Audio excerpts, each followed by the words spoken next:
Good afternoon, everyone. Thanks for joining us today. We have our first biofuels and renewables panel, which I'm really excited about because until a few weeks ago, I knew nothing about this space. So it's been really interesting to learn quite a bit, and I'm sure I'll learn a lot more today. We have a really special keynote speaker, which I'll let my colleague Jessica introduce. Hi, good afternoon. Thank you for joining us. Today we are joined by Jennifer Stevenson from 1832. Jennifer's worked in the industry for oil and gas industry for 30 years, both on the buy and sell side. She joined Dynamic in 2010 as a PM, and she is focused on the energy industry and chemicals and fertilizers, as well as renewables. She manages several funds, several energy and resource funds, as well as provides sector coverage for the broader 24-member team. Welcome today, Jennifer. We're lucky to have you and your expertise. Great, Jess. Thanks for having me. So what I thought we'd do today is I'll talk a little bit about some background about renewables, about biofuels, and then we'll have a bit of a Q&A so that we can talk a bit more detail about certain things. And the interesting thing to keep in perspective about the energy industry is energy transition is not new. And this is an industry that's been transitioning since it was first invoked, really. I mean, if you look at 200 years ago, we were busy burning wood for heat and light, and we got our horsepower from things like horses and oxen. So we've transitioned that from things like biomass and animal power to coal. And then we discovered what we used to call rock oil, which is the current hydrocarbon that we use. And then we've been transitioning, we've added hydro, we've added nuclear, now we're adding wind, we're adding solar, and we're starting to add things like hydrogen. So the transition of the energy sector is not new, and it's going to continue, and the pace is going to continue to speed up. So we've got rising demand for energy, which means that we need all types of energy, which is why I call it an energy transition. One of the funds I manage in this space is called the Energy Evolution Fund, because that just notifies how we think it's going to be a longer term process, because it takes time not only to build out the technology that we can switch to, but also to change all the infrastructure and programs that we have. So the growth in renewables is going to continue to be fast, and the wind down in hydrocarbons is going to continue to be slow. And that's how we're going to meet the energy demand that we have. And on top of that, nowadays we have to think about energy security, which we were all focused for years and years on globalization. Nobody thought about where their oil molecules or gas molecules came from until there was an impediment, like the Russian invasion of Ukraine. So now we're looking at how do we get security around where we get our energy. So that's going to also enhance the build out of renewables, but it's going to make governments and countries and companies focus on who they're selling to and where they're selling and what they're selling. So I think it's a positive place right now for all forms of energy. And the really interesting thing, as we think about the transition in the energy business, electrification is the big way that we're going to reduce GHG, reduce environmental footprint, etc. But that's a massive wholesale change. So right now, renewables are providing less than 20% of US electricity, for example. So you think about how much build out, how much money, how much time that's going to take us, what is going to help us accelerate the transition and still not be too painful.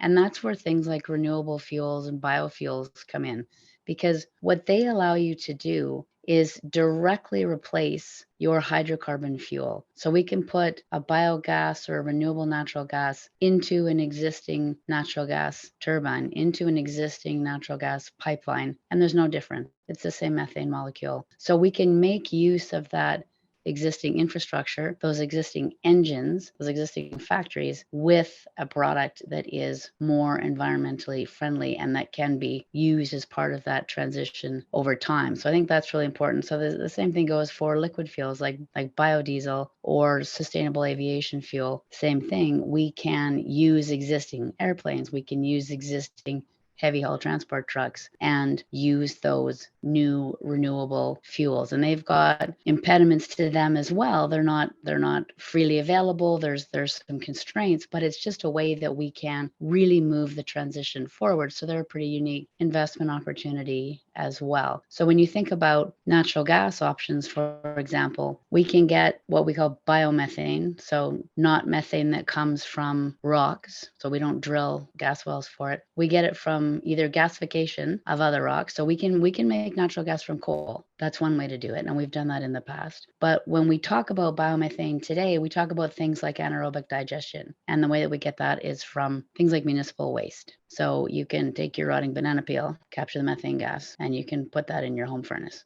Seriously. So we can get green gas from things like green hydrogen, and we can also get it from synthetic methane production. So there's lots of ways that we can get these things, but the big opportunities are in things like the circular economy, like repurposing what we already have. So using municipal waste to create things like biogas. So call it green if you want to, because it doesn't come out of the ground as a fossil fuel. We're getting that methane from the anaerobic digestion of municipal waste. So there's big advantages there. And the same thing with the diesel side. With green diesel, there's big advantages that come from using that versus a hydrocarbon that'll just allow us to facilitate that transition. So I know Jessica had a number of questions that had come in that we wanted to deal with. So I think we'll open it up a little bit and have a bit of a discussion on just what we're seeing as far as growth and some of the other concerns that we've got going on with sources and uses for energy and things that go into renewables. Okay, thanks, Jen.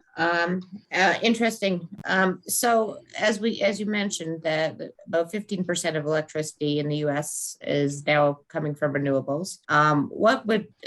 But yet, we've seen reliability issues in many of the states, and not as much in Canada, but we are, a little bit in the eastern provinces. Do you still see, unless you are in an area where you have hydro as a good base, do you still think natural gas is going to be a predominantly used for base load for most electrical grids for the next little while? Yeah, as we transition over time, we can get away from natural gas for pure baseload power, but that's going to be with us for a significant period of time. Even as we roll in things like wind and solar, we need something like natural gas, or as you mentioned, hydro or nuclear, as at least a backstop for the intermittency that renewables create, because we don't have economically scalable battery storage. We also have seasonal differences in electrical usage.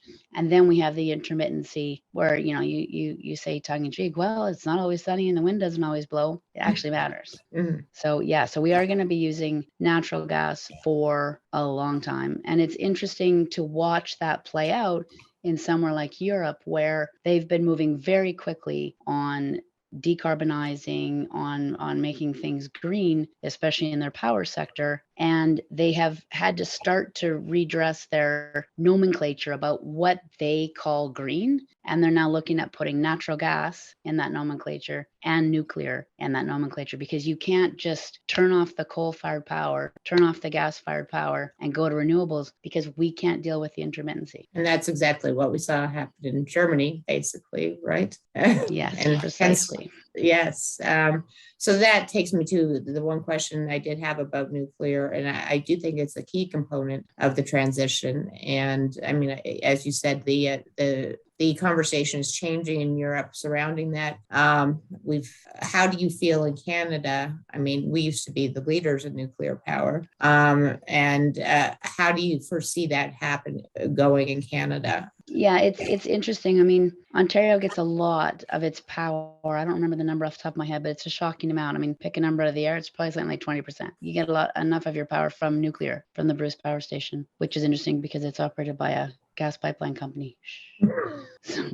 But the thing with nuclear is there's still a lot of flashback and concern about it because everybody remembers Chernobyl. If you're old enough, you remember 3 Mile Island, and then you don't know that technology has changed and safety has changed since then. But nuclear is incredibly efficient because uranium is so energy dense. I mean, you can calculate the numbers for the amount of energy that your typical, let's say, American family uses to drive everywhere and heat their house and turn on the lights. You can run that American family for a year on a pound of uranium when you're just comparing energy numbers. So that's how energy dense it is. So in Canada, with nuclear, I think what you're going to see is more acceptance of it because the technology now allows it to be deployed in what we call small modular reactors. So they don't have the footprint, they don't have the quantity of uranium at them. They can be dispersed so that they're not all in one place, and it can be used for industrial purposes as well as residential purposes. So I do think Canada has an advantage there in that technology and also in the rollout and usage of it. I think we're building some in Alberta, from my understanding. Yep. Their number plan. Yep. And how far along are we? Do you know on that? You know, I think we'll see some of those come into operation in the next couple of years. So it's pretty fast when you consider it's going from a grassroots. Yeah, that's very quick. So that's definitely something that I think people need to be start to be more accepting of. And again, this also leads to this. A lot of people they want to be environmentally friendly, but they don't want it in their backyard, kind of thing. And so they don't want a wind farm behind them. They don't want a solar, farm near them because it's an eyesore. How do we address those issues, for wind and solar as well as nuclear? Yeah, so one of the ways that we address it for wind is one of the big growth areas for wind is in offshore wind. So it's farther away from the people. So there's less complaints about it. There were concerns. There was huge offshore wind licenses that went up for auction in the United States last year. And there was some concern from people in coastal areas about impacting their views and that sort of thing. But they understood that it wasn't going to be an issue. And the nice thing about offshore wind is the turbines can be huge. Like I've seen the blade of these offshore wind turbines, and if you imagine a semi-trailer truck with 4 trailers behind it, that's the length of the blade. Holy. So they're mind-boggling. And then we've got the technology because we drill deep offshore oil and natural gas wells. So you can either, if you're close enough to the shore or the ocean bottom is high enough, you can mount the turbine onto the ocean bottom, just like you'd mount it on the ground on land. But if the water's too deep, you anchor it on cables. And no kidding, that huge wind turbine floats. They weigh 400 tons and they float. So that's amazing technology. And there's nothing in the way. There's no buildings, there's no mountains. So you put it in a windy area and that wind is really constant. It's not all the time, but it's really constant compared to being on land. So that's a less NIMBY, not in my backyard, and more economic and more efficient way to use wind to generate electricity. With solar, there's concentrators so that it's like a big mirror in the middle of the solar field, and you can concentrate those solar rays and then project them down onto the panels. So that generates more electricity. And then with solar, we're doing that offshore too, on the ocean. And they're doing innovative things with solar, like putting solar panels on top of canals, which is great. It stops the erosion or evaporation, of the water, and also is using up space that wasn't used for anything else. So there's innovative things going on there, putting them, obviously, everybody knows, on top of buildings. It does require more transmission though, because if we're going to generate the electricity, say in the middle of Nevada, if you've driven through there's quite a few big solar farms, Wyoming, Northern California. We have to get the electricity where the people are. So that takes transmission infrastructure, which we do have and which can hold more load. So that's not a big impediment. Okay. It's fascinating how far this space has come in really quite a short period of time.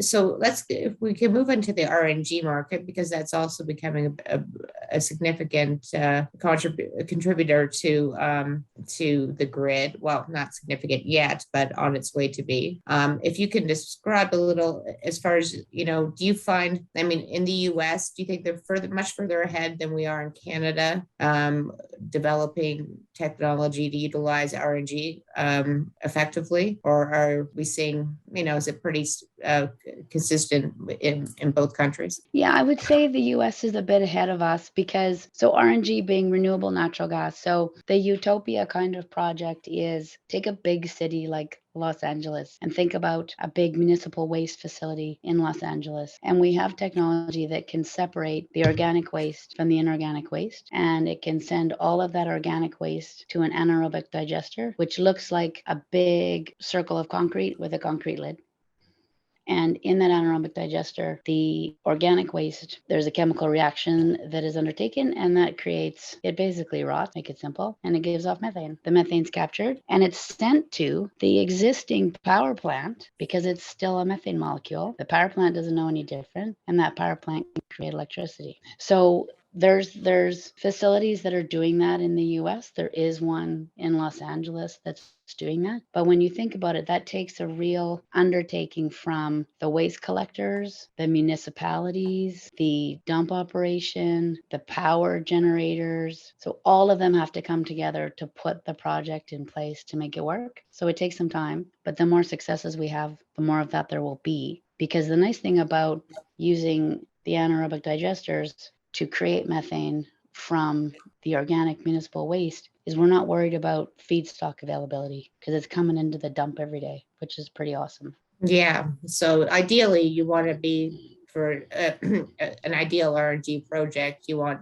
a big city with a landfill close to it. Yeah, big city with a landfill close to a power plant would be nirvana. Yeah. Okay. And are the IRRs starting to improve on RNG projects? We're not at the stage where we have to yet prove out the technology so much.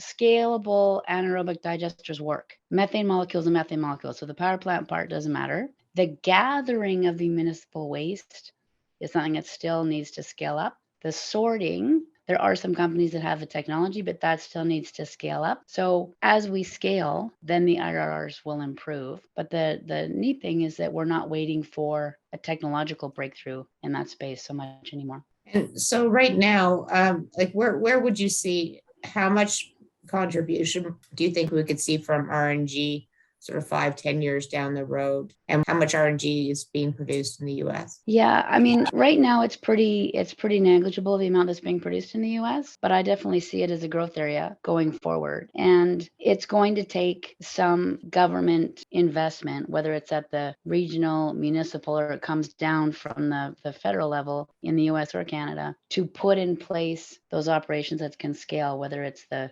waste collection or the sorting, that sort of thing. So I do think it's definitely a growth area going forward. And it's similar to what we see with renewable diesel, which is made in an entirely different way and does have some impacts from feedstock. But I see it too as a growth area because it's a direct substitute. You can put renewable diesel in your diesel pickup truck and drive it, and the pickup truck doesn't care. Yeah, I guess it's the same thing. They don't know. It doesn't, but there's no difference between what you're putting in. Now, back with renewable diesel, obviously what you make renewable diesel from is also what coming from crops. With food shortages, do you think that could hinder the biodiesel market? Yeah, with renewable diesel, biodiesel, they're not quite the same word, but for today's purposes, it's honestly close enough. If you're making a biodiesel product from a seed oil crop like canola oil, then yeah, that's an impact on food production. The same problem we have, quite frankly, with putting ethanol into fossil fuel gasoline, right? The ethanol comes from seed oils. So that's a food production impact. The separate thing about renewable diesel, though, is you can make renewable diesel from waste oil, from waste cooking oil. So again, we get back to that whole municipal collection idea. There's scale companies out there who already have global agreements to purchase used cooking oil from large operators, and they run that through their refineries and turn it into a renewable diesel product that you can fill up your diesel truck, your diesel heavy haul semi-trailer truck with. And that doesn't have an impact on food production because that is a waste product. So that part of renewable diesel is not going to impact negatively on food shortages that are certainly a concern with what's going on with prices of fertilizer and crop availability, just given how important Russia and Ukraine are to many parts of the world. Interesting. Very interesting. Okay, I've got a couple questions from the audience. We have a few minutes. Actually, I'm going to interrupt. I'm sorry, Jess. We're a little bit over and we've got. Oh, sorry. I was so excited. I couldn't. We got yakking. Well, we'll finish our conversation at lunch, Jen, because I have a lot more questions for you. Yeah, Jen, I really appreciate your time. And sorry to cut off your segment. Hey, no problem. Somebody has to keep us on track.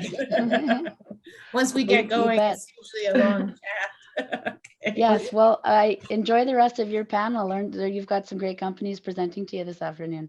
Well, thanks so much for your time, Jennifer. Thank you. Cheers. Okay. Bye for now. Bye. We have 3 companies presenting today. The first of which is Cowboy Clean Fuels. CEO Ryan Waddington is going to walk us through the story. So they are an innovative renewable natural gas company with operations in Wyoming. Based on technology derived from over a decade of research at the University of Wyoming, Cowboy has pioneered a patented technology to produce scalable, carbon negative, pipeline quality RNG from widely available biomass feedstock. So looking forward to hearing more about that. Ryan, nice to meet you. Nice to meet you. Sorry to keep you waiting there. No problem at all. That was very interesting and a good segue to what we're going to talk about. Well, feel free to take your full time. I mean, we can run a little bit over into the panels area. So yeah, walk us through the story. Excited. I didn't know that CBM could be used for this use. So really interested in learning more about that. Absolutely. Great. Yeah. So nice to be here. Appreciate the opportunity to present. So again, my name is Ryan Waddington. I'm a co-founder and the CEO of Cowboy Clean Fuels. As was mentioned, we're an emerging RNG company based in Denver. Of course, this presentation contains forward-looking statements and it's not an offer to sell securities. So you're aware we're raising capital right now and folks at Infor are helping us out. If you're interested, feel free to reach out to them or me directly. So as mentioned, we're commercializing a novel technology for the production of carbon negative renewable natural gas or renewable methane. So you kind of take what you just heard 5 minutes ago from Jennifer about how renewable natural gas is produced with these big egg-shaped digesters on the surface, and forget it. We're doing something very different. Our process is patented, has 10 years of R&D and 2 successful field tests behind it. Essentially, the technology works by using coal seams as in situ geobioreactors to convert biomass feedstocks into RNG and also CO2, and then to further capture and store that CO2 in those coal seams. It scales to a level that conventional RNG technologies can't achieve because we're able to leverage stranded and unproductive coal bed methane assets and infrastructure for our production capacity. We're merging what we feel is the perfect time as the markets for both RNG and carbon credits, which is a second product and revenue stream for us, have exploded and are continuing to grow. The opportunity for our first target area alone, which is in the Powder River Basin in Wyoming, is more than 50 BCF per year. Just at least in the US, the entire RNG production right now is about 50 BCF. So that gives you an idea of the scale. At current pricing, our first project, which represents just a fraction of the potential, both in the Powder River Basin, but also globally, could yield 25 million in EBITDA within 3 years and with minimal CapEx. Is something that's also very different about what we're doing relative to traditional RNG. Our CapEx is very, very low, and it'll become clear as I talk more about what we're doing, why that is. We have a strong management team made up of experienced energy professionals with the right kind of mix of technical operation and entrepreneurial DNA. As I mentioned, we're in the final field testing phase of our technology and expect to begin commercial scale production later this year. To enable this, we're raising $10 million Series A financing. Once that is complete, we'll raise another 25 to 30 million for a full commercial rollout, either later this year or the beginning of next year. A little bit more on the team. So it's our core team is 5 people. It's very lean. including my co-founder, who's also our CTO and the inventor of the technology. He's a professor at the University of Wyoming. We have 2 experienced petroleum engineers on the team. We also have several other experienced professionals committed to join as soon as we close the financing in key areas like geology and operations, et cetera. So the technology essentially has application in coal seams, which have shown historical indication of secondary biogenic natural gas production, like the Powder River Basin. So what that means is Jennifer talked about it. We think of natural gas as coming from rocks, and you just drill and find it. In certain areas, the source of that natural gas or the methane is actually biogenic. So it came from bacteria essentially acting on a substrate. In the Powder River Basin and some other coal bed methane resources, the source of that methane was actually coal. So as I mentioned, gas in the powder was produced by these bacteria, which are endemic to the coal seam, and they slowly break down the coal and metabolize it into methane and CO2. That happens really, really slowly. While most of the historic fossil gas that was produced this way has been produced, essentially it's gone, the microorganisms remain. So our technology utilizes those microorganisms to produce renewable gas by introducing a renewable biomass feedstock into the subsurface and making it available to the bugs to metabolize instead of coal, which they do at a much faster rate. So essentially, we get the microorganisms to change their diet from coal to a renewable biomass. As I mentioned before, the microorganisms actually produce CO2 and methane. It's the same thing that happens in surface level digesters and landfills. There's methane and CO2. But because of where we are operating in the subsurface, and because of the natural affinity that coal has to absorb CO2, the carbon dioxide that's co-produced from the renewable biomass is sequestered and not produced at the surface. So this makes the process, again, which starts with the fixation of atmospheric CO2 into the biomass through photosynthesis, essentially a carbon negative process. Cowboy has exclusive access to 3 patents and 1 additional patent pending. The 3rd patent on the list here is the one that's most operative. It was issued in 2018, covers fundamentally the technology that I just described, and it's covers key global markets where we'll go outside the US and North America in the future. The patents are the result of 15 plus years of R&D and over $6 million of non-dilutive research funding. The research was led again by our CTO, Dr. Michael Urinowitz, who's a professor at the University of Wyoming, where he established the Center for Biogenic Natural Gas Research over a decade ago. Cowboy was launched earlier this year to commercialize this technology and bring it to market. We've had about over 1,000 laboratory experiments that were carried out starting in 2005. In 2018 and 19, that matured into the first field demonstration, which was completed at that time. In 2020 and 2021, we did a second larger field demonstration to take it a little bit further. We call this second demonstration our phase 2A.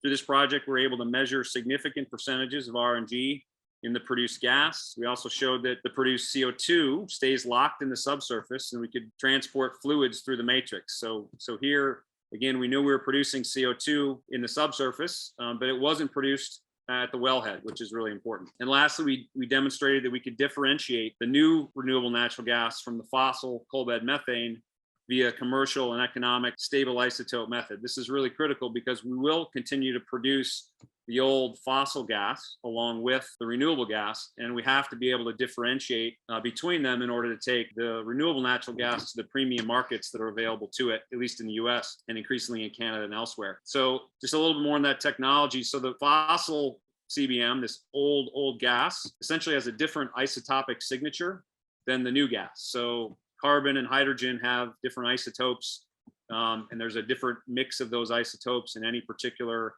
sample of gas, and the fossil CBM has a different signature, and we can analyze that very clearly and differentiate the new gas from the old gas. Fundamentally, the phase 2A project proved the concept and validated the tremendous economic potential of the technology. It also set the stage for our final pre-commercial project, which we call phase 2B, which will start up later this year, again supported by this current round of financing. And phase 2B will operate a 5-spot pattern to allow for continuous injection and gas production. In our previous demonstrations, we did single well injections and production from the same well. But when we get to a 5-spot pattern, that gets us to continuous production, much like a surface level digester. It's a continuous operation process that will not only increase the scalability, but increase the economics. Important parameters like dilution ratio and loading rates will be defined and ultimately used for our full commercial rollout starting later this year or early next.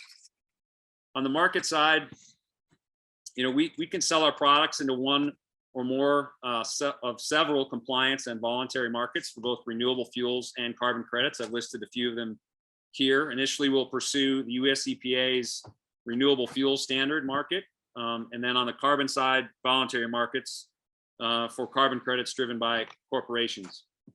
Other market options include some things that you've probably heard of, including the California Low Carbon Fuel Standard program and the now a similar program in British Columbia. We're not starting with those. They require you to essentially bundle your renewable fuel with your carbon, carbon benefits. And we see a better opportunity by splitting them up and selling them into separate markets. The market for renewable natural gas today is small, and Jennifer talked about that as well. Primarily serving these niche transportation markets. So gas, as we talked about, is used for a lot of things. Transportation is actually a small use for gas, but the market is growing fast and it has significant global potential. I completely agree with the discussion earlier about the importance of natural gas overall in our energy mix. We simply can't do without it, but we have to find a way to make it cleaner. We believe that as supply grows, the RNG will begin to penetrate larger markets, including power production and home heating. Ultimately, the IEA estimates a potential market size of 30 TCF by 2040. On the carbon side, as the global energy system begins to transition as a result of climate change pressures, ESG, and net zero commitments, and a push towards general sustainability, the market for carbon credits and offsets is exploding. Although compliance markets for carbon are limited in North America, voluntary markets have grown quite a bit in recent years, and we expect them to continue to grow at high rates. Dozens of corporations, some of whom you see the logos on this page, are buying carbon credits today to help meet their ESG and net zero goals. Our first project will be in the Powder River Basin in Northeast Wyoming. The PRB has produced coal bed methane for 25 years, but is currently well down the decline curve overall. You can see that chart in the lower right.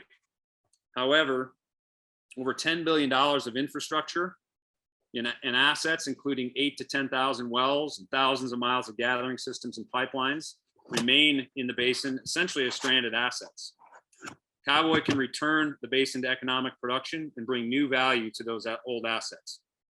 We use multiple sources of our biomass feedstock to accomplish our goals, but we're starting with byproducts of the sugar beet refining process, including molasses. So sugar beets are an agricultural product that are produced all around where we are in Wyoming. Essentially, we're covered on three sides of Wyoming by sugar beet production, from Idaho all the way to North Dakota. And so we have access to large volumes at relatively low cost and with short transportation distances. We do need certain regulatory and other approvals to fully monetize our products, including an approved pathway from the US EPA and third-party verification for our carbon credits. These certifications and approvals are all currently in process. We don't have them as yet, but they're currently in process. We expect them to be received relatively soon. As I mentioned, our starting point is in the Powder River Basin. We have acquired a group of 139 wells earlier this year. The wells were shut in for about 2 years, and we'll in the process of returning them to production this year. And then over a period of about 18 months, we will roll out the Cowboy technology, essentially in a group of 5 wells at a time until we've transitioned them all. Because our multiple revenue streams, again, for both renewable natural gas and carbon credits, and the premium pricing available for both of those products, we expect to achieve what's the equivalent of about $40 an MCF of gas produced, which is pretty significant relative to today's market price for gas, which is high as it is. But you can see the potential here. This translates to over $90 million in revenue per year and $25 million in EBITDA just on this first project.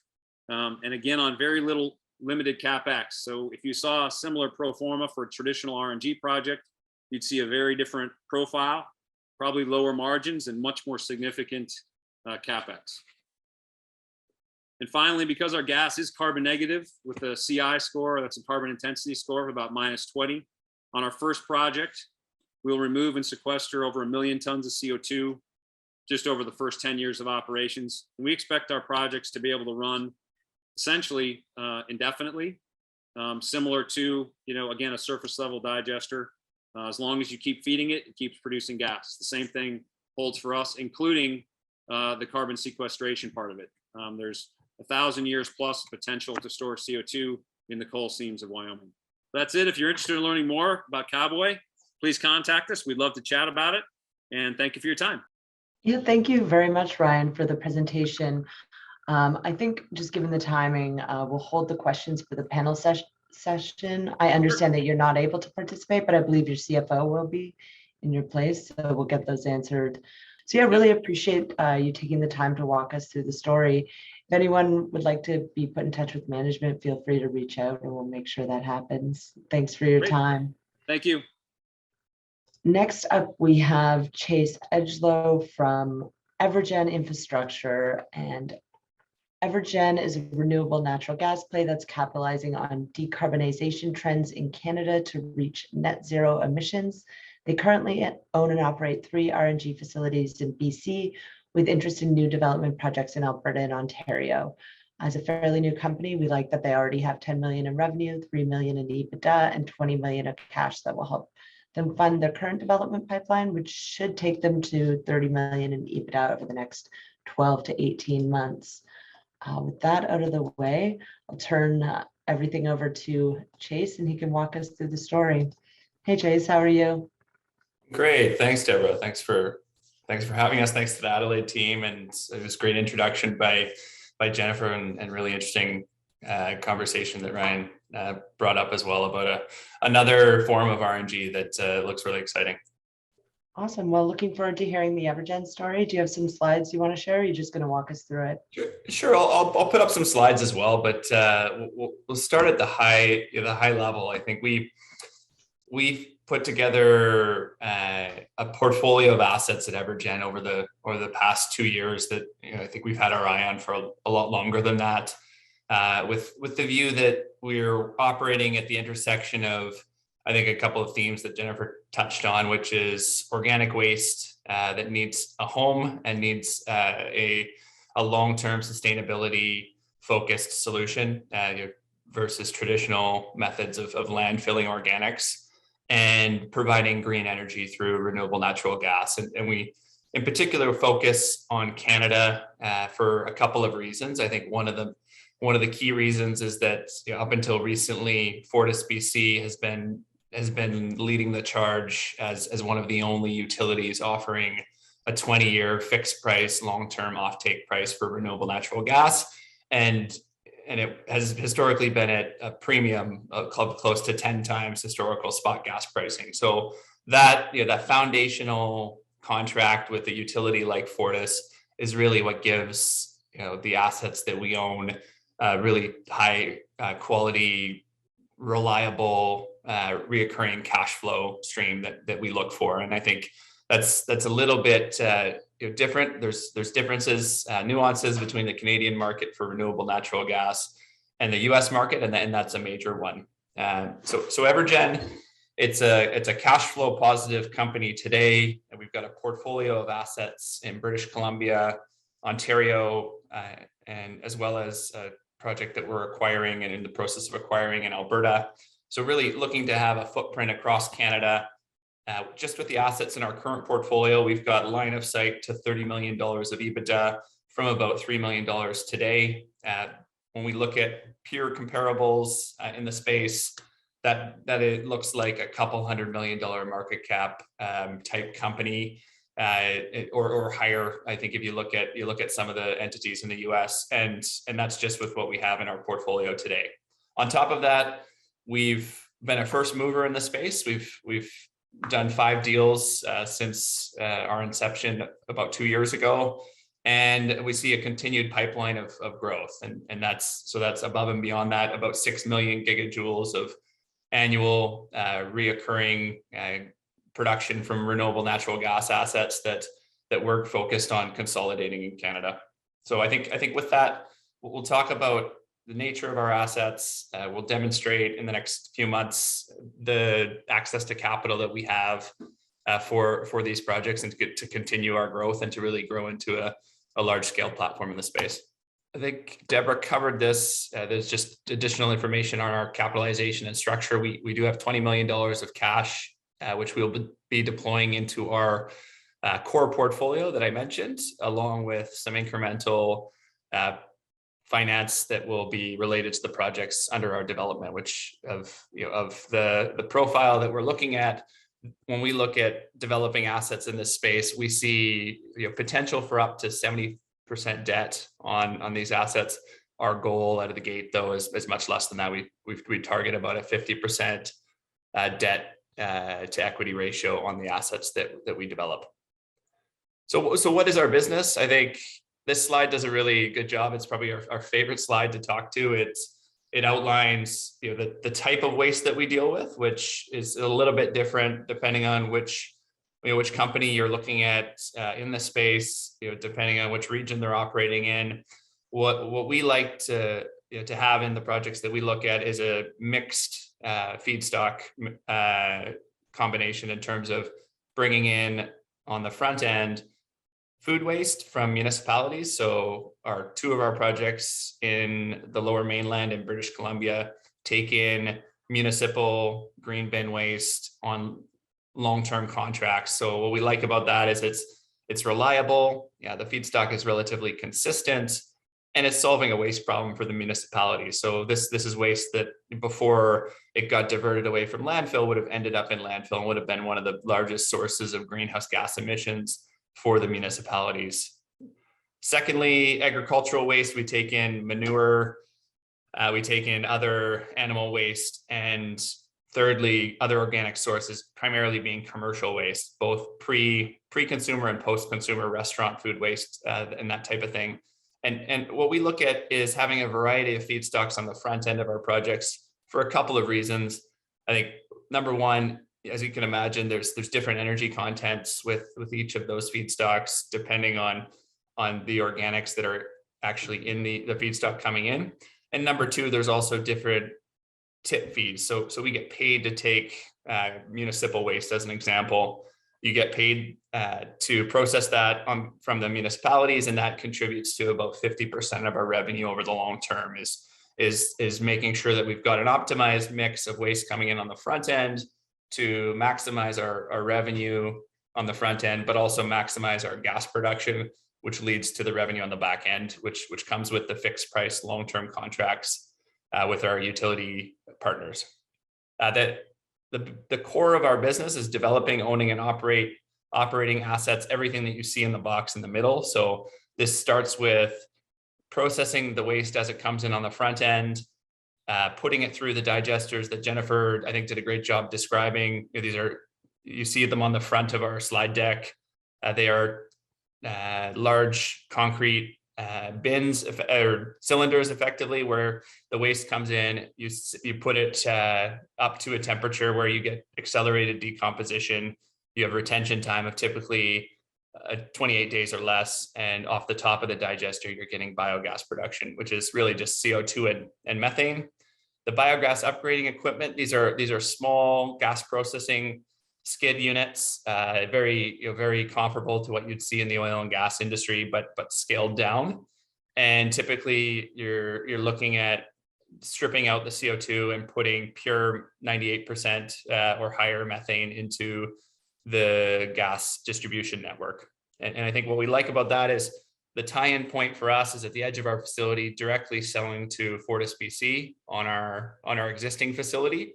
What that does is it cuts out challenges with middlemen that have more stringent pipeline specs. Fortis is a long-term buyer of renewable natural gas, and they're looking to have the direct connection into facilities that produce it, like ours.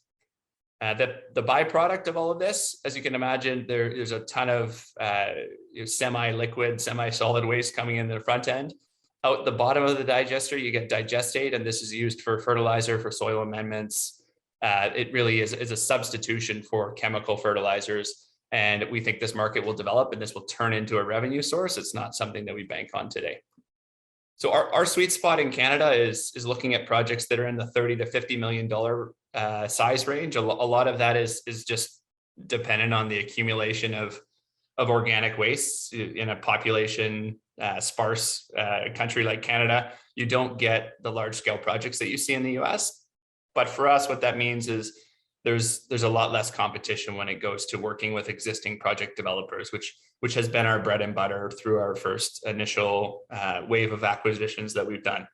And when we look at the value drivers for our projects, really there's twofolds, as I mentioned before: the feedstock revenue on the front end, the RNG revenue on the back end, and we're getting not only a fixed price from a utility on the back end, but we're also getting a fixed price from the municipalities on the front end.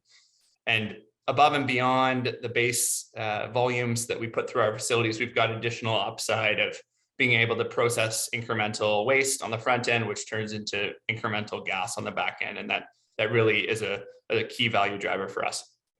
So our portfolio today, we span BC, Alberta, Ontario, and we're working on developing projects in Quebec as well. These are really the four leading jurisdictions in Canada that have put in place mandates for diverting organics away from landfills. So you're seeing more and more organics that need to find a home, need infrastructure to be developed to process those organics. And on both ends of the country, both FortisBC and Énergir in Quebec have mandates for a fixed volume of their gas to be RNG or to come from renewable sources. And RNG is the fuel of today that they can substitute directly into their system and get gas production that is carbon negative from our facilities.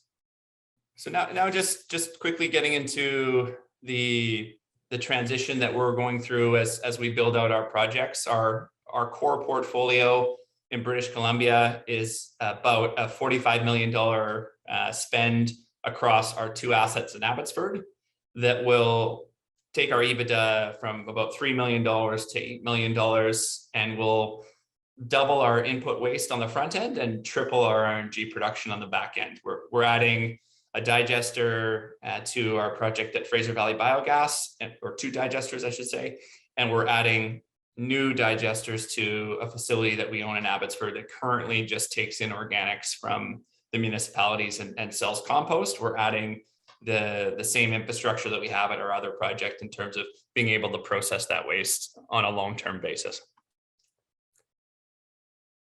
In Alberta, we've got a facility that we're in the process of closing a transaction on, where we're coming in, and I think this is indicative of the opportunities that we see in the space, coming in as both a technical expert in the RNG space, a capital provider to RNG projects, and a strong partner to existing developers. So in this case, this is a family-owned operation that's been producing biogas from manure from their own farm for about 8 years.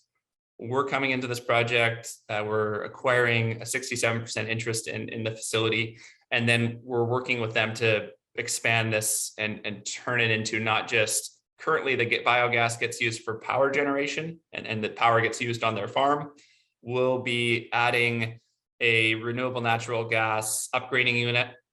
So think of this as an additional skid that will get installed on site, and the biogas will then be purified, put into the pipeline, the local pipeline, and then there's a long-term offtake contract, and we'll be selling that gas to FortisBC as well. So this project is located in Lethbridge, will flow through the Alberta network, and then is tied into FortisBC. What we like about this is there's a ton of feedstock in Alberta that currently doesn't have a home in the same way that you see feedstock used for waste to energy in other parts of the world, in BC and Ontario, and certainly in the US. So we think there's a lot of growth out of this asset. We're looking at a total investment over acquisition costs plus additional CapEx for phase 1 and 2 of about $15 million, and a facility that will generate $3 million in an area that we think is capable of generating over $10 million in terms of the projects that we see developing in and around this facility.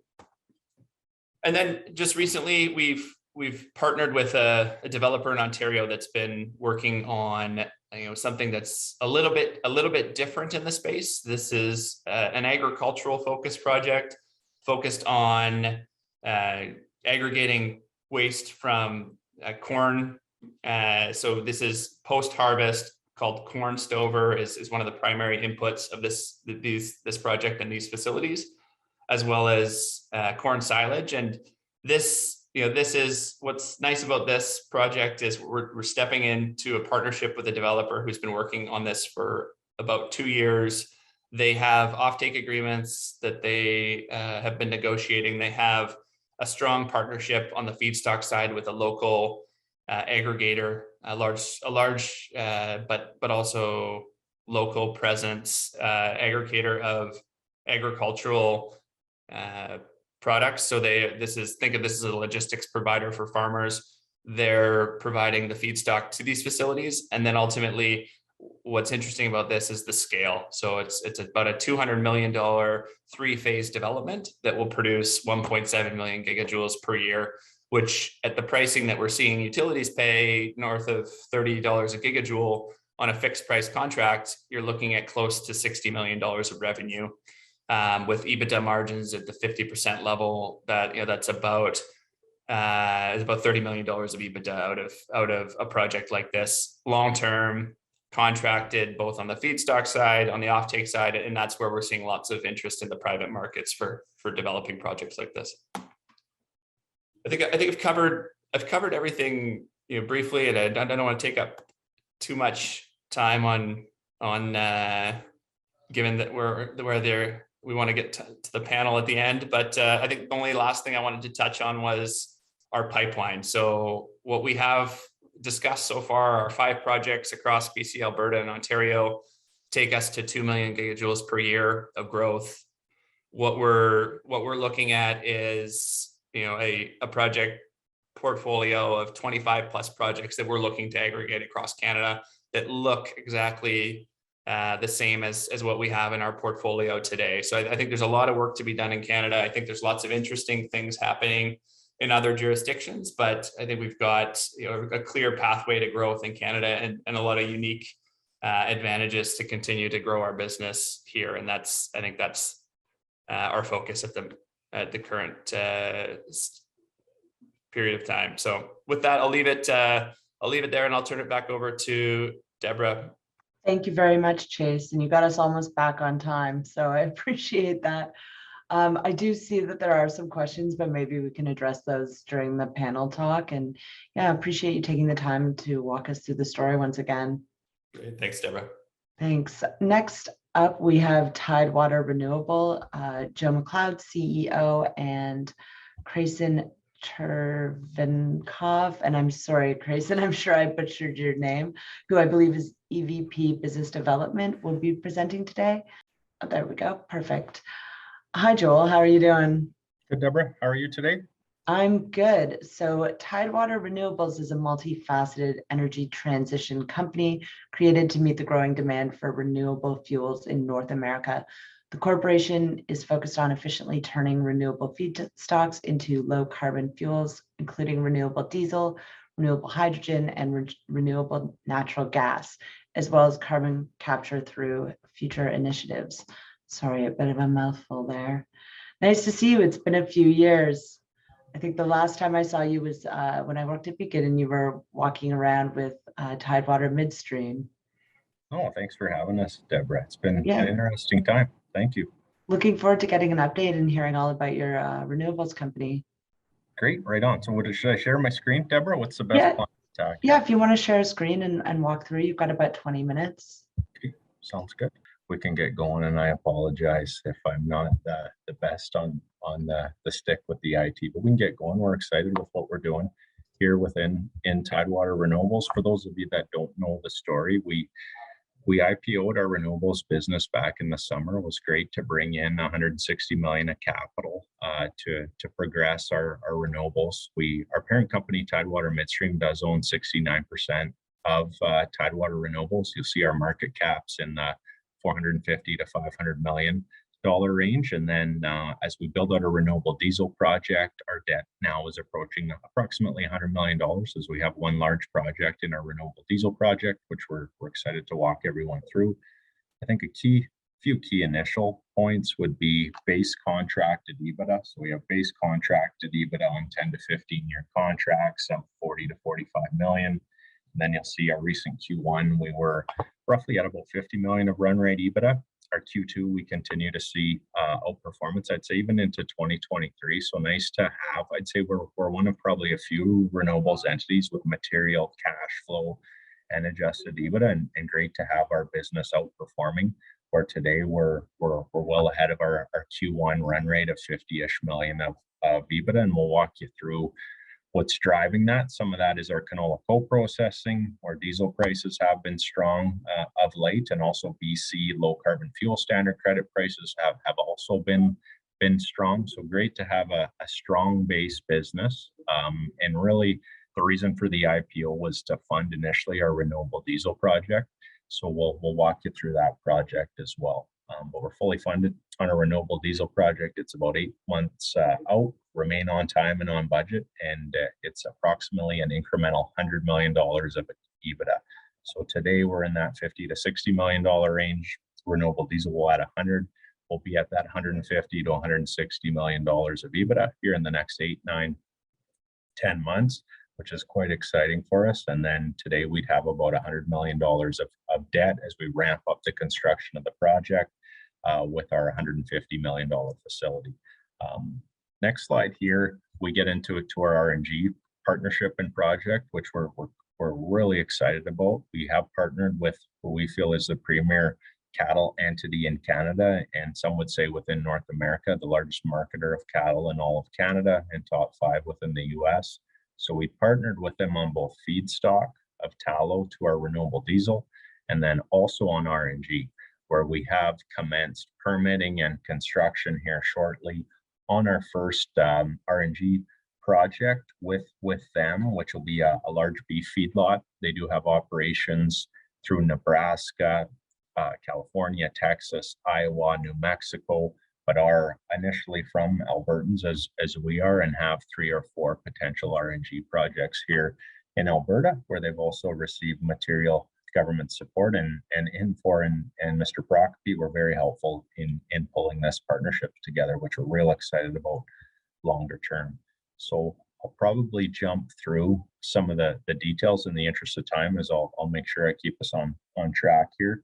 But again, main reasons for the recent partnership was feedstocks with tallow supply for our renewable diesel and potential sustainable aviation fuel. And then also our first RNG project with an incredible partner, and what do plan to have a 20-year offtake with an investment grade counterparty. So excited to build out our RNG side of the business. For those of you that don't know us, our parent company is a gas processing entity with a refinery, but definitely have a lot of knowledge on sour gas processing with our 400 plus employees in our parent company. And marketing gas, we're one of the larger gas storage players within Western Canada, and move a lot of molecules, a lot of natural gas all the way across North America, and want to leverage those relationships and move RNG, renewable natural gas, through the same assets and into similar markets. Slide 7 gets into the partnership, the quantum of capital. We are going to start one project at a time. It is a 50-50 partnership. So our first project is approximately 70 million of capital, where we do plan to project finance and have seen term sheets and support, where our equity check will be roughly $10 million. And then we would plan to roll the cash flow into project 2, and roll the cash flow of project 1 and 2 into project 3, and then potentially into our Nebraska project and a few others, but one at a time, and excited to get our first project moving and really strengthen the customer and the contract profile with 20-year take-or-pays within Tidewater Renewables. Other key pieces, I think, just where are our other assets? So our other assets today are a combination of a gas storage asset, where we are planning to start to move both RNG and a small amount of hydrogen at Brazeau River. So 100% ownership in a gas storage reservoir. And then the majority of our cash flow today does come from Prince George, where we're co-processing canola. So we're co-processing canola today through the existing refinery and making both renewable diesel and a small amount of sustainable aviation fuel.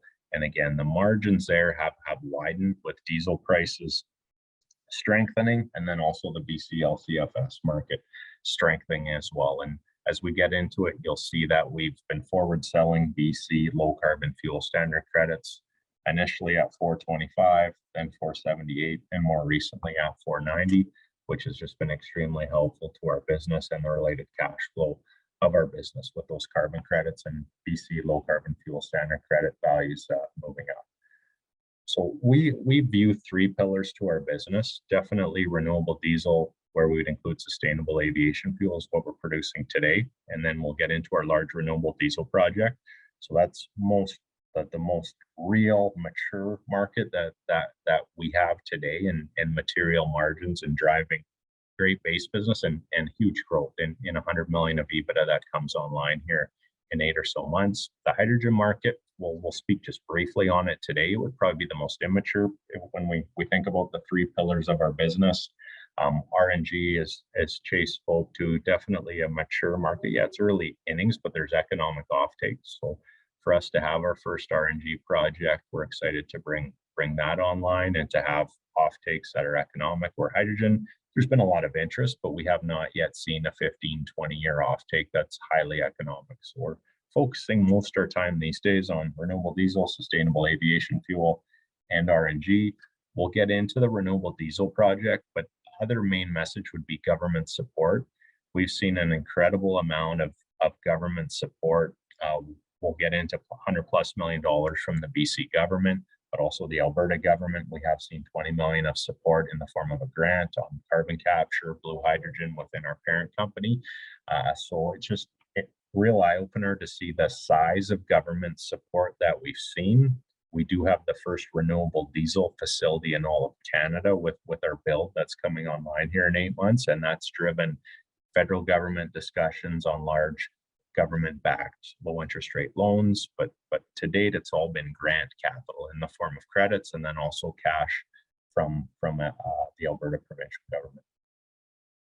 In the interest of time, I think we may just jump right in here to our renewable diesel project. So a quick summary would be 235 million of capital, and then again, back when we did our IPO, and we'll get into how do you value the credits and the grant, 100-ish million of grant credits and value there, but with the value of the credits moving from 375 at our IPO, it's a set number, approximately 275,000 credits. So 275,000 credits in the form of a grant.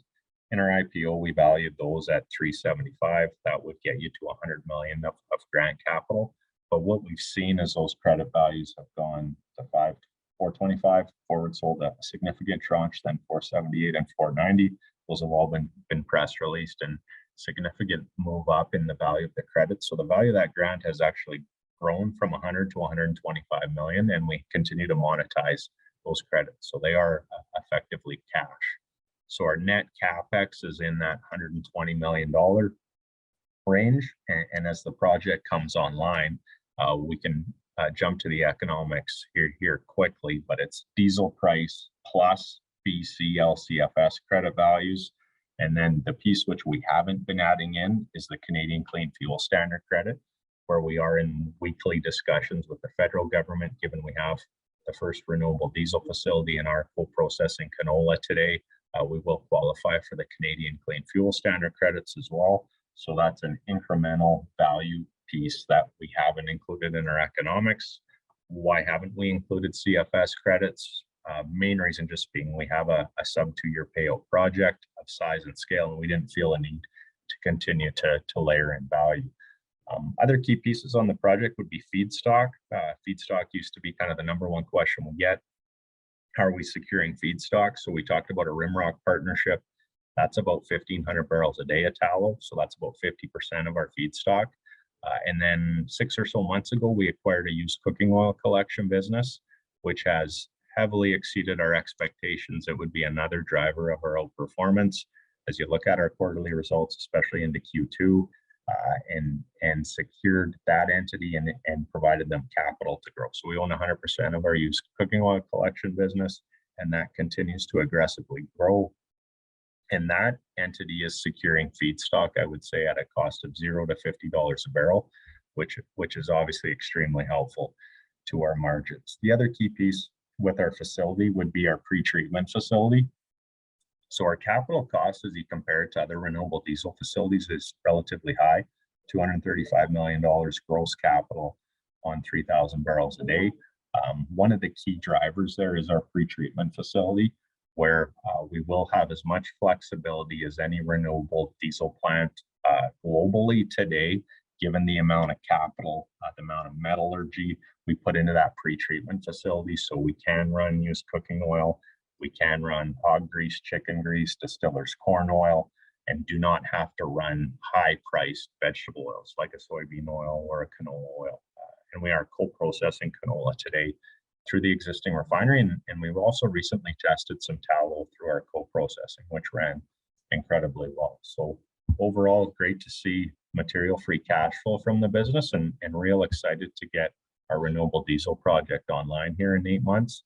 I think most that know us know we have a pretty good track record of delivering those 220 type $1 million projects with our Pipestone gas plant and the large pipeline we built to TransAlta. So remain confident in our ability to deliver the project online here in the next 8 or so months. FCC co-processing, that project's ahead of schedule. We may potentially bring that online early and start to co-process product. With diesel prices high, gas will even have a little bit of renewable gasoline being high, and feedstock prices of late have also moved down. As you look at our financial statements, you'll also see we have a large derivative asset on our balance sheet. That's because we hedged our feedstock prior to the IPO. So vegetable oil, soybean oil has moved up.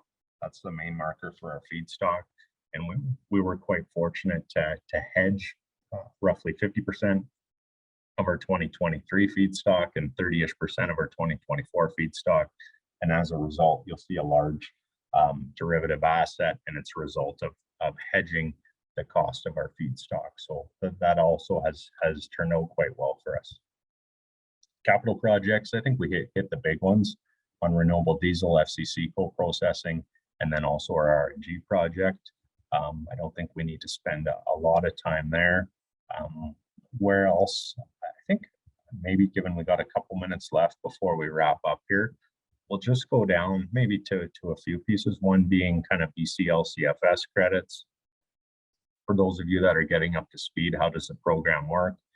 Every year, the BC government requires carbon intensity to be reduced on fuels, be it diesel, gasoline, etc. They are working to include aviation fuel and marine fuel as well. And you'll see recently there in October of 2021, there was an incremental reduction in carbon intensity requirements on fuels. So for us, that just creates more demand for renewable diesel and also credits. Where you'll see this isn't completely up to date, but fairly close. You'll see that we've seen credit values go from 270-ish in 2019 up to, again, close to $500 here of late. And we're probably will be one of the largest generators of BC LCFS credits and also CFS credits. So think of us as a producer of carbon credits, given the size of our renewable diesel facility, our existing canola co-processing, and our FCC co-processing. I think this chart we'll just touch on, and then we'll wrap up. And how do we compare California renewable diesel, the Oregon market, through to BC? And the bigger question we get from our US investors is, how come California LCFS values are going down and BC continues to be strong and move up? The main driver would be California is the price setter, and we view the credits as a stack of credits. So if you go kind of to the left-hand bar, you'll see California as you include the diesel price, which is the green block, plus the dark blue block, which is the LCFS value, plus the RIN, which is only in the US, plus the BTC. You get a stack of value of $8.89 a gallon. Whereas in BC, we only have BC LCFS credits today. So BC LCFS is essentially comprised of a RIN, California LCFS, and a blender's tax credit. And it does make a lot of sense to us. We have seen that gap close. So BC still, as a stack, is less than California. And it's essentially the transportation differential. We do move product on rail cars, be it diesel, gasoline, renewable diesel, biodiesel, between California, Oregon, Washington State, and BC. And it is essentially the transportation differential. So the main driver of why our BC LCFS credits moving up would be the catching up to the blender's tax credit and the RIN and the California or Oregon LCFS component. But I think I'm running out of time, so happy to stop there and pass it back to you, Deborah. Thank you so much, Joel. And I think you're sticking around because we're going to start our panel session now, which my colleague Jessica Butt's going to help moderate. We thought that we would have Cowboy Clean participating, but they're unable to make the timing work. So it will just be yourself, Joel, and Chase from EVERGEN. Chase, if you want to turn on your mic and your camera. So I'll let Jess kick off with some of the questions, and yeah, just feel free to have a conversation about the different topics. Hi, Joel and Chase. Nice to see you guys. Great presentations. Obviously, very exciting space, and you're both leaders in Canada. How do you foresee the space evolving in Canada, both on the renewable diesel side as well as the RNG side? Like, do you see much competition at all at this point? Chase, you want to take that one first? And Jess, good to see you.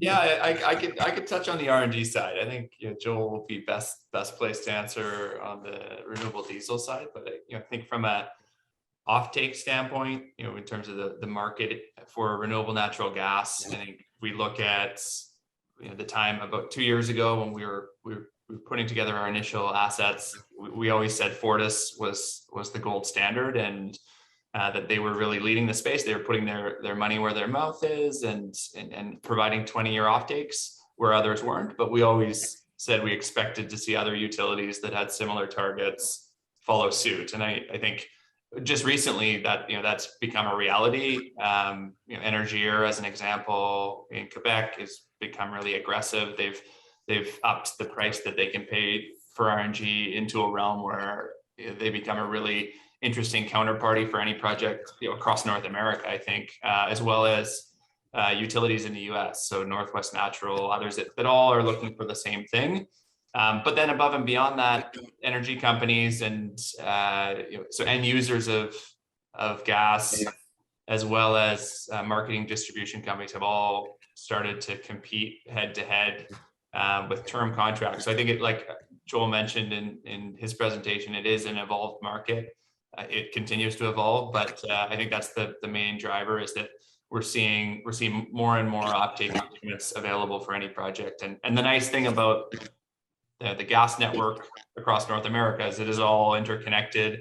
We've got probably our biggest asset relative to any other area in the globe is this large scale distribution system, which can also act as storage. So if you think of all the demand on the grid for renewable, the sort of counterbalance to traditional renewable energy, when the wind and sun are not there, the best alternative to that is really drawing down on the gas grid. And I think that's why you're seeing this demand, is it can act like a giant battery, providing off-peak, seasonal power. And if you've got RNG in that system, it can be renewable.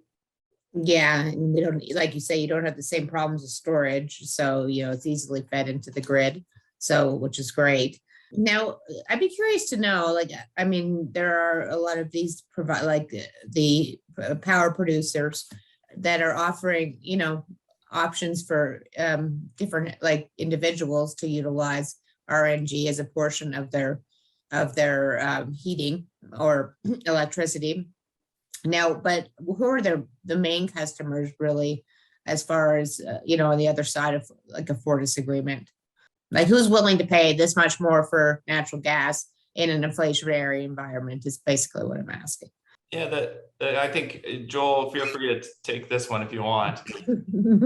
Well, I think Chase knows RNG. We're still getting up to speed, Jess, but I think part of it is even yourself, right? Even yourself, or those that want to show that they're part of helping the world. And then it's your industrial guys. And if it's scope 1, 2, 3 emissions, I would hate to say I'm the expert on all of those pieces, but I know all our renewable diesel customers in BC are all looking through, okay, scope 1, 2, 3, how do they reduce that? What can they do? And RNG and even heat or other sources of what energy that RNG can provide to the industrial customers. But Chase, I'll throw it back to you if there's anything you want to add. Yeah, no, I think that's right. I think the only other there's lots of corporations that have made net zero targets, and if they use gas, then they're going to have carbon emissions unless they substitute in renewable natural gas. And I think Fortis has actually done a really good job of this. They've got a calculator on their website that anybody who buys renewable natural gas from them, they show that because it's carbon negative, you're getting an equivalent net reduction in your emissions that makes it more than valuable to pay that extra delta. Also, in the current market, that delta is not very much. It's 10x to 3x. Yeah, it's changed quite a bit in the last few months, that's for sure.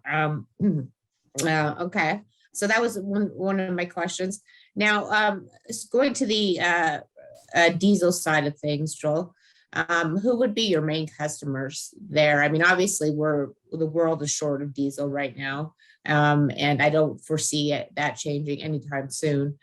So the demand for renewable diesel or biodiesel is obviously significant. One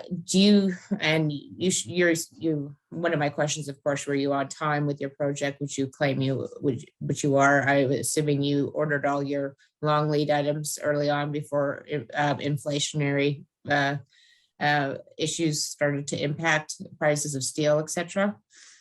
I'd hate to say we're unscathed. There's zero risk of inflation, but we were able to order prior to our IPO, and we had kind of our first 6 institutions support, which was extremely helpful. So that was helpful. And we are at the higher end of our range. I would hate to say we're perfect and we've seen no pressure, but all of our modules are now in Canada in the fab shop, even rolling out to site. All our tanks are complete on site. So we get more and more confident by the day as far as being on time and on budget. Okay. So we might see slight uptick, but probably no more than about 10-15%. Is that fair? Yeah, and even I'd say less, given where we're at and the amount. But you know the oil and gas industry as well as anyone. When we see $150 Canadian WTI, I think you'd be crazy not to get nervous that you're not going to see some sort of cost pressure on labor. We have a renewable diesel project. Everyone wants that on the resume, so we're fortunate. It's not our typical refinery maintenance or a gas plant where people will move to across the street for another $10 or $20 an hour. Whereas having a renewable diesel project has been quite helpful, as most folks want to be involved and put that on their resume. Okay, that was my other question. How easy is it for you to find staff? Has it been difficult? Because I certainly know that in the traditional oil and gas space, it's been hard. And are you having to pay more for labor? Yes, so far, no. We were able to lock our rates in. We do have a union at Prince George, which has actually been quite helpful as we hire new operators for our renewable diesel facility. They will be unionized employees. So it provides some sort of certainty around cost as well. And the union has been great partners there. So for me to say there's been zero increase, no, but it would be more kind of typical 3 to 5. Maybe we see 10% over the next 12, 24 months, but I don't think there's a scenario where we see 25, 30% increases in our operations staff out at Prince George. Okay. And so, back to your main customers for your renewable diesel, who would that be? So it would be your large fuel consumers. Our offtake at the existing refinery is with Cenovus, but underneath them would be all your big players, Shell, Suncor, Imperial, Parkland, Co-op, with some of the public transactions and acquiring the Cenovus retail network. And then if you said, okay, I understand that, but who's the end user? I think it would be lumber companies, mining and metals, all the way through to even oil and gas. Once Blueberry is resolved, I think you're going to see a lot more diesel consumption. Whenever that's resolved, yes. Who would have known 500 people could cause so many problems? But okay, that's but obviously there's demand everywhere for diesel, so it's not going to be a problem to sell it. I was just curious to know who is the sort of end user. And overall, do you think that you're going to see any? Do you see any risk of U.S. guys coming up to Canada, interrupting the market a little bit, or do you see yourself selling stuff down into the U.S. on the diesel side? Yeah, good question. I think we know our local market well. We own the infrastructure, so we have 1 million barrels of storage. In BC, it's still very difficult to permit large-scale tankage and terminals. We're very fortunate there isn't competing tankage within 200 kilometers of Prince George. And then slide 27 kind of shows California is the premium. So today, most volumes, California is the biggest market flow into California. It is the premium. But if for some reason BC became the premium with the CFS program, the new Canadian Clean Fuel Standard program, then yeah, we would expect to see volumes. We do buy renewable diesel and biodiesel into BC today at times. So the volumes will flow to the premium market. We're fortunate though to control all the large infrastructure around Prince George. Not around Vancouver, that's still a big market, but around Prince George in the interior BC, we definitely control the large infrastructure, which is very helpful. Okay, just something from the audience here on the feedstock for your renewable diesel facility. Outside your source of tallow and UCO, what's the potential for adding additional low-cost partnerships? I think it's high. Having partners like Infor, Mr. Prokopi's been very helpful. Lots of discussions and having a farming ag background, it gets us pretty excited. Can we help the farmers in the agricultural community on the value of their vegetable oils, cattle, tallow, and we want to try and help them get more value for their products. So I would say on 3,000 barrels a day, we'd feel confident. But as we work towards our next project with potential BC government support, if we get into 10 or 20,000 barrels a day of feedstock, for me to say no problem, Jess, it's going to be easy. It's not going to be easy. It's going to take time. And then I think it's going to take some technology. We are partnered with the University of Saskatchewan, but that's a few years out. So I think 3,000 barrels a day, no problem. And I think we're ahead of schedule on our partnerships. But as we get into 10 or 20, 30,000 barrels a day, it's not going to be easy. But we're definitely, I'd say, ahead of most of our competition and want to keep moving forward. Okay, another question for you. How do the all-in economics today for renewable diesel compare to what is represented in your slide deck, given this significant increase of diesel prices in BC? Yeah, good question. I think you should ask Chase a few tough ones. No, I can take. Yeah, he's coming up. They're coming up for him right next. So how has it changed? I should be able to. I should do a better job of quantifying. But diesel, even today, I think NYMEX diesel $4.50 a gallon, whereas in our IPO, diesel was sub $3 a gallon US. So we've seen diesel prices move over $50 a barrel US up. And then feedstock, or even over the last few days, has rolled down. But in general, diesel has moved up $50-ish a barrel. And then BC LCFS credits have gone from $3.75 up to, some would say 500. I'd just say $4.50 to 500. And feedstock prices have probably moved, I'd say, roughly $20 to $30 a barrel. So there's definitely been a benefit of, I'd say, $10 to $40-ish a barrel on the overall margin of renewable diesel for us in BC, which is definitely significant for us. Yeah, that is significant. I don't think it's going any lower, that's for sure. Okay, for you, Chase, what's the content of the gas? Is the heat content of your gas the same as dry Alberta gas? Yeah, it's a good question. It is pure, is almost pure methane. So the answer is yes, like very, very similar heat content to dry gas. And if you look at the value that we receive, most of the value of the gas, if we're contracting through utility, is going to be on a fixed price basis, and most of that is benchmarked to the carbon intensity of the gas. But there is an element of the heating value that factors into that. But I think for most anaerobic digestion processes, and depending on what the feedstock is, you're ending up with close to 98-99% methane. Okay, so very similar. Okay, now Do you think that the renewables business is a business that will make money at some point in the next 10 years? And what are your internal IRR rate targets for the renewable projects? So I'll go first, Joel, if you want.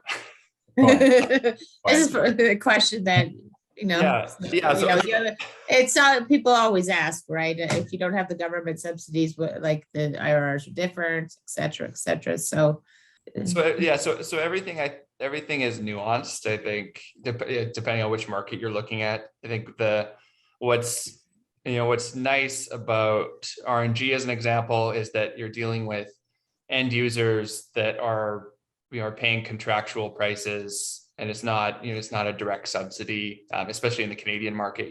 It's a fixed price based on the gas that's being produced versus a specific subsidy. There's also the element of, on the front end, the waste that you're disposing of. So the way we look at our business is we look for projects that are in the teens in terms of IRRs. A low teens if it's low risk, higher teens if it's higher risk, and then you apply leverage on top of that, and you get what we think are really attractive returns for green infrastructure projects, especially versus what you're seeing in the wind and solar space. But the fact that you're taking waste in on the front end, you're dealing with a waste problem, and you're creating green energy on the back end. There's two ways of looking at the economics. You could say the energy content on the back end is subsidizing the cost of dealing with the waste problem on the front end, or you can look at it as the other way around, that the fact that you're getting paid to take the waste in on the front end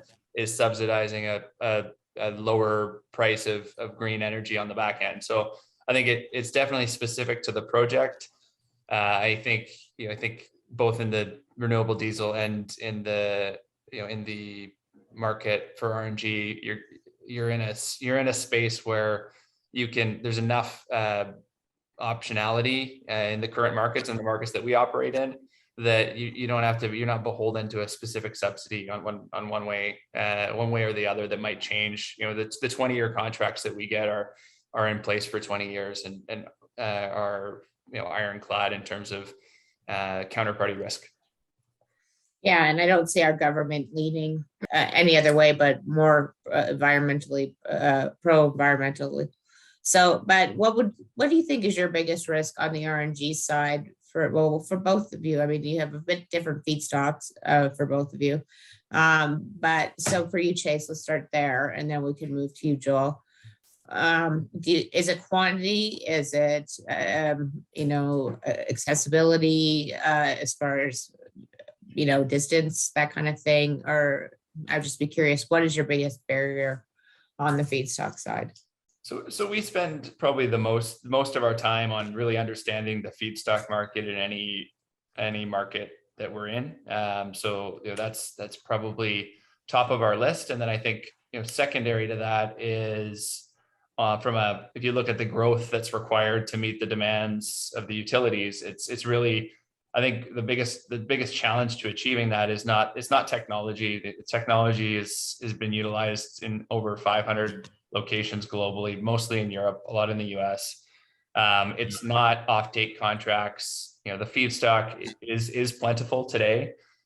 So making sure you understand that is critical. But I think what we don't have, especially for smaller projects, is a streamlined process for getting these facilities built. They sort of fall into this window of a quasi-industrial facility, and you've got to deal with multiple layers of government, and that has its benefits. There's lots of grant programs available that help on the financial side at different levels. It's nice to have 3 levels of that, but 3 levels of bureaucracy as well, that I think, if anything, challenges greenfield developments. So we've tried to, for the most part, step into projects that are well advanced. That's the biggest challenge I see, though, in the next 5 years.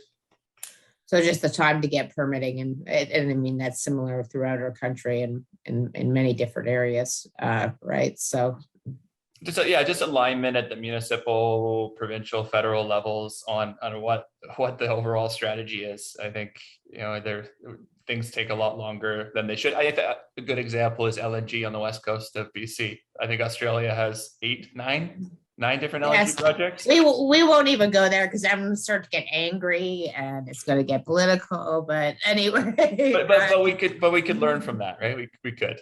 we definitely could. Yeah, and the amount of money we've lost as a result. And now, so Joel, on your side on the RNG feedstock, go ahead. No problem, Jess. I'd say RNG with our partnership with Rimrock, given the size of their operations and multiple sites, we're lucky. Part of the partnership is there's feedstock agreements and they will provide the feedstock. So as Chase said, it's key to understand that, and we're fortunate to have a partner that has committed to provide that, and we're confident they can. I think the next step of RNG on gasification, and we're not saying we're there today, and leveraging our big sour plants with unit train rail, I guess pretty interesting, but I think that's where technology may need a little time, and we're excited though to explore that with carbon capture at some of our big sour gas plants where we have acid gas injection today, and understanding that piece, and then trying to do it on size and scale. But definitely our first project, we got to start baby steps, and for us a $70 million RNG project, digester, proven technology is where we want to start, and then our partner can definitely provide the feedstock at their large beef feedlots. Yeah, they don't seem to have a shortage, that's for sure, of feedstock there. Now, so on your, just 1 second, back to my, sorry, one question. On the High River facility, you talked about having some offtake proposals. Can you speak, I mean, obviously can't probably speak in detail, but can you give us an idea of what kind of terms you're seeing on that, and what kind of customers? For sure. I think to start, we're probably going to start with a fixed fee type number, as Chase referred to. I think we want to be a little careful to point to specific customers, but I'm excited about the next 2-3 years and having a portfolio, and then with a D3 RIN component, an LCFS component down into a California or an Oregon or Washington State with their new program. But we're probably not going to start where we have some risk on a RIN or an LCFS. We're probably going to start with a simple, straightforward fixed fee offtake for our first project, and project financing will be fairly straightforward. But longer term, if we continue to see the values we are in the offtakes in California and Oregon, although there is some risk on the RIN component and the LCFS, very interesting to us, leveraging our storage assets, even try and store and trade around a RIN or an LCFS credit is something we're eager to explore over the coming years. And you guys obviously have experience in gas trading and such, so that sort of assists you there. Okay, now let me see what else I had to ask. Overall, are you guys finding, again, welcome, go back to Chase here. I mean, since you're doing more, some more build outs, and we've talked about costs for Joel's projects that are going, are you starting to see increases in costs or not hitting you badly yet? Yeah, I think we took a lot of potential for inflation into account. We're designing our projects during COVID, so we also had purposefully allocated most of our construction materials to local suppliers. So I think we tried to get away from long shipping from across from Europe, which a lot of the facilities that have been built before relied on European technology. I think what's been nice in the last 5 years is you've seen oil and gas service providers that have transitioned into the renewable space, being able to replicate for lower cost what European companies have been doing for a number of years. So that's helped. I think it's not free from areas where things are more expensive, but I think where they're more expensive, we've been able to offset with the savings. We've also strayed away from steel construction, things like tanks that we've got an option between steel and concrete. I think in this market you go for concrete over steel, and that makes the impact of inflation less. I think the other inflationary pressures that is worth talking to is, for us on the front end, the feedstock that we aggregate, the municipal contracts that have been escalating with inflation for a number of years. As those get renewed, we're seeing higher pricing. Certainly trucking distances for waste has historically been up to 6 hours in the Metro Vancouver region. There's a lot of waste that goes into the interior, and I think with high gas prices that has to get re-looked at. So having facilities in a local area and the sort of idea of dealing in a circular economy where you're taking organic waste and you're using it on farming land within the same region that you're going to be consuming food. I think that that makes a lot more sense, especially when gas prices are high for the cheap disposal solutions to get priced out. All right. How do you have a business question for both of you? How do you deal or reduce your counterparty risk? Go ahead, Joel, if you want. Reduce counterparty risk. Good question, Jess. I think for us, it's just strengthen those customers and contracts. Chase is focused on long-term contracts, which we want to move towards. But we also know our local market on a renewable diesel very well. So we're not concerned that the market is short diesel. We own a refinery, we sell into that market. Almost all our customers are investment grade. So we don't foresee any real issues there. And most of the big off takers are investment grade entities on sustainable aviation fuel, renewable diesel, even RNG. It's mainly utilities or industrial users, and the amount of volume Chase or ourselves produce, it's unlikely it's going to be a small counterparty as well. So I think just continue to strengthen those customers and contracts is something we've been focused on for a long time, even in our parent company. Yeah, and then likewise, just to add, to complete your question, Jessica, we've focused on Fortis as a large investment grade offtake partner for our BC facilities. We look to do the same with our other projects across Canada. And then on the feedstock side, I think we're working with some very large partners in Ontario for the same reason. And municipalities across Canada, I think obviously have a great credit profile. That is one of the main reasons we like the business. So, well, and obviously you're doing the municipalities a favor really by actually utilizing this waste, and so it's a service for them.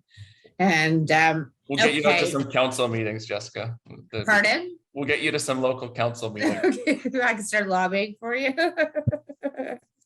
How do you obviously we've touched on this a number of times with the food crisis, how do you intend to deal with rising crop prices like we're seeing? I mean, when talking to some farmers lately, or they're cutting back on fertilizer, so does that ultimately result in yields being lower, and then of course your feedstock will be impacted if that's the case, certainly for a biodiesel. So Joel, do you have a good answer for them?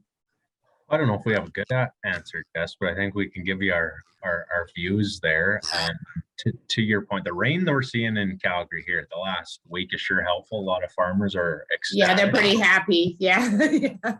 So it feels as though the drought concern that we had last year in Western Canada, I mean, it's early, but it's nice to see a lot of rain. I think where we'd be more concerned on government policy on the whole food, using vegetable oils to make fuels, especially if we continue to see inflation and the average person goes to the grocery store to buy canola oil to cook with, and the value goes double, triple. That would be, I'd say, our concern. So we're not focused on vegetable oils. We're trying to focus on waste products, cooking oil and tallow, and want to focus on those feedstocks, but still have some vegetable oil in the mix. But I think given government policy, I think we're all just nervous. What's going to change? How are the rules going to change? And I think just trying to ensure we're focused on waste streams as feedstock versus food and vegetable oils is something we're trying to avoid, but it'll be hard given the amount of facilities that are coming online. There is going to need to be some form of vegetable oil in the feedstock. Yeah, and I guess canola was going for what, about $25 a bushel right now, and so that does add a lot to the input costs, right? So, let's see. There's the interesting question I'm not going to ask. And then that was one for Cowboys. What would you say your break-even price is for both of you on your RNG gas projects? For us, I'll go first. It varies from project to project, but we typically have EBITDA margins in that 50% range. So I think if you sort of back that out and you look at the capital that we're investing and the payback period, I think from an operating perspective, about half of what is being paid by the utilities, so $15 gigajoule versus 30, and then layer in the capital cost. That would be sort of assuming there's a split right down the middle of a facility, and half the facility is considered processing waste on the front end, and the rest of the facility is used for gas production. And that's probably the simplest way to look at it. You could also look at it if you look at disposal prices for green waste on the front end at current market prices, then it's a lower number for the RNG on the back end. That was a very creative answer. Thanks, Chase. Joel, or is it similar? Am I going to get a similar answer? Yeah. I'd say similar, Jess. Definitely. Yeah. Okay. Now, is there any IP associated with on both of your side of the business, Joel? Different sides of the business as well as you, Chase. Is there any specific IP that you have that it would be a barrier to entry for someone else? It's a good question. Just I'd say today, no. I mean, the know-how, the people, even carbon capture with our 400 plus sour gas operators using amine units for 50 plus years to strip CO2 out of natural gas. Yeah, is that IP? No, but people are definitely important. I'd say where we hope to have IP is our one full-time PhD that we've hired, our partnership with the University of Saskatchewan, and that's more on feedstocks, determining ways to get our hands on waste feedstocks, lower cost feedstocks to turn into renewable diesel or sustainable aviation fuel or maybe RNG, but nothing today that we could assign value to. Okay. And for us, really, very, very similar. I think we've deliberately gone about building a portfolio of assets by bringing in projects that had existing footprints, but also existing expertise. So on our team, we've got over 40 years of waste experience across a couple of the key principals that have been operating the projects for the 8 years before we acquired them. One of them sits on the Compost Council of Canada and really guides municipalities on how they should be thinking about their organic waste. And then on the RNG side, our team of experts in terms of RNG production development. I think that's some guys that have been there were pioneers in the space, right? Yeah, so. over 20 years for Sean, as an example. A couple of the operators that we've hired have been involved in 10 RNG projects. So before anybody really knew what RNG was, it was called either sustainable gas before RNG and something before that 20 years ago. So I think that expertise is part of it. Strictly IP though, within our project pipeline, we try to stick to be technology agnostic and use proven technology. We see projects that have some really interesting new ways of handling waste, and I think we look at all of those opportunities as well. I wanted to keep ahead of the curve, knowing that that really this is about disrupting the way we treat our organics and coming up with a better solution than what we've done for the last 50 years. Yeah, well, and it's been the whole recycling myth has been, we've all been sold down a river on recycling. So now it's time to get serious about this. One for you, Chase, here from the audience. Could you speak to talk to where you are with the permitting delays you've encountered with facility upgrades? Yeah, so our facilities are two projects in BC at least. We're in the middle of the floodplain for the Abbotsford floods. If you're familiar with the area that occurred in December, 100-year flood, the US river overflowed into Canada at the same time that the Canadian rivers were at their peak, causing massive flooding and about $1 billion worth of damage. That was the main cause for permitting delays was just the city of Abbotsford being focused on dealing with the floods and the aftermath. So we've been working really closely with our team. So we've got a team of about 5 individuals that are focused on accelerating that process. We've got our Fraser Valley biogas expansion that we've got a plan to move forward with within our existing permitting authorities. So we've got the capacity to move ahead there, and we're working closely on expediting our other projects. So not a real update there. We'll have more in the coming weeks, but it's been a productive couple months. Okay, well, that's good to hear. There's been some progress at least. What could limit your growth? I mean, would you consider doing a much more sizable project, like we were discussing, that is being done in the US with bigger landfills, et cetera, than the sources you're using now? Yeah, for us, I think we've sort of started that with our Ontario acquisition. Yeah. That's a good example of a project that we can grow significantly with. We can also fund off balance sheet, and I think the way that project is shaping up, it's going to look really attractive to bring in a financial partner on, especially for the co-developer. As we look at the US, I think our view has been there's been a lot of capital raised and a lot of capital floating around looking for those opportunities, specifically targeting the US.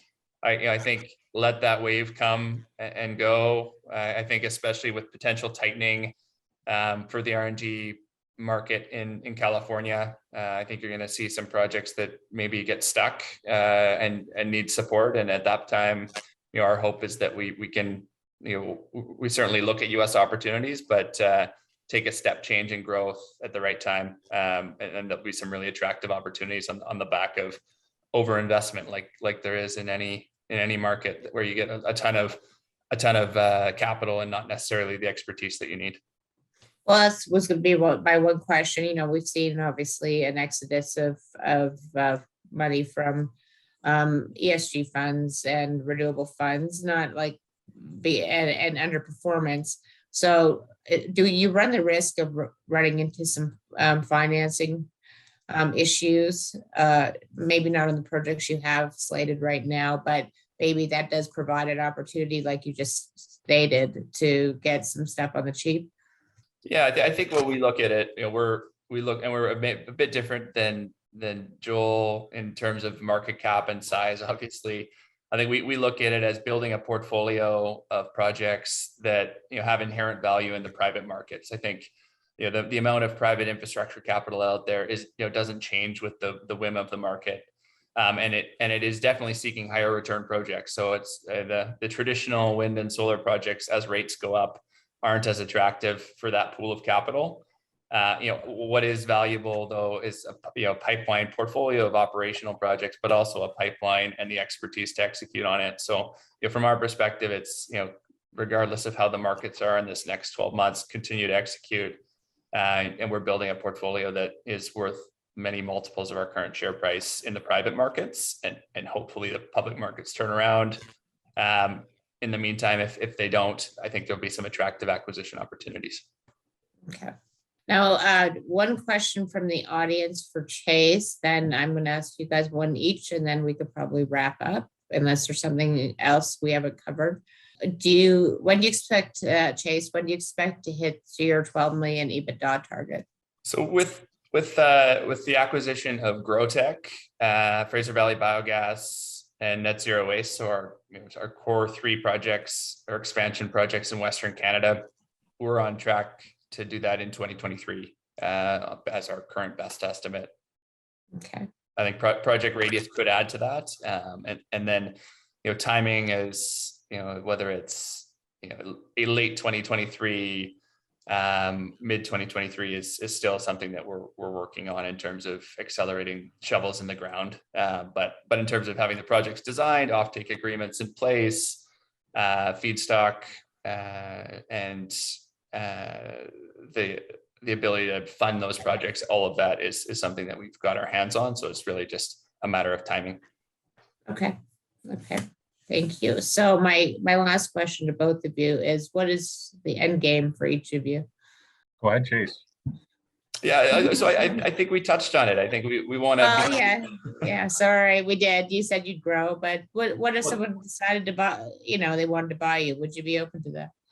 I think we're pragmatic. We've been nimble. We've shown in the 5 deals that we've talked about or announced and done that we're coming to do this a little bit different than I think the pace that this sector has operated on in the past. I think if we can create shareholder value one way or another, we're always open to that. But I think the portfolio that we put together in the private markets is worth well north of the price that we've raised capital at historically. So I think we're going to press forward to that to our key milestones as we come up. We're going to continue to add projects to the pipeline, and then we'll look at opportunities to either bring in external capital, whether that's the best way to create shareholder value, or ultimately, bring in a larger partner, which could look like a going private transaction. That's all of that always has to be considered from my perspective, regardless of what the market looks like, et cetera.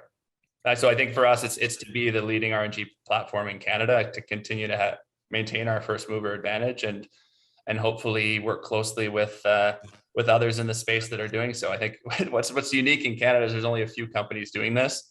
If you look at any other sector anywhere else in the world, there should be more. No, it's you guys have both definitely have the first mover advantage here, definitely. So, and the same question applies to you, Joel. You have a plethora of projects to build. Do you have to bring in a bigger partner at some point? Are there people, sort of already knocking at your door? Yes, I think for us to have 60-ish million of EBITDA right now, and then to add 100 when we get into 160 million of EBITDA with approximately 100 million of free cash flow, confident we can fund. And then if we do see the amount of government support we've seen to date, or even half of what we've seen, I think we're set up pretty well to be able to continue to step into those projects. Even as renewable diesel comes online, our debt to EBITDA will be sub 1 times or right around 1 times, and our credit syndicate has shown historically, even in our parent company, that they'll be supportive. So we're very fortunate to have an initial large project with high rate of return, and then leverage that free cash flow to continue to build out the portfolio. But as you know, those that know us, we're never adverse to shareholder value. We focus on building the business long term, but in no way are we worried about our salaries or our jobs. If there was an opportunity to create shareholder value, we'll definitely consider it. Okay, great. Well, you've really enlightened us today with your and great presentations, and I've certainly learned some stuff. I hope everyone else has, and appreciate your time. Deb, did you have any final words you want to? Yeah, I just wanted to say thank you to everyone that presented today and everyone that participated. And I also wanted to thank Infor Financial, who helped us put this panel together. And I forgot to mention at the beginning, it is in support of a charity that we set up for a colleague of ours who is in Poland as a refugee from Ukraine. And I think she's made the decision that she's going to go back to Bucha, where she had a home, and rebuild her life there. So we've been trying to raise a bit of money to help a difficult situation maybe get a little bit easier, because she's got a sizable family that she's been supporting while they've been in Poland. So I really appreciate everyone participating, and I think we're getting close to our targets. We'll probably wrap that up the next couple of weeks. And Jess, thanks for doing an exceptional job of the panel. I mean, I'm a fish out of water in this sector, but you came in and killed it. So I think the guys were hopeful that I was going to ask them the easy questions. Then we did the bait and switch on them. Yeah, we do appreciate you supporting Elena. She's very important to us. So thank you very much Thank you so much. And thanks again to Infor for helping. And thanks everyone as always for participating. Okay, great. Thank you. Okay, thank you guys. Bye-bye.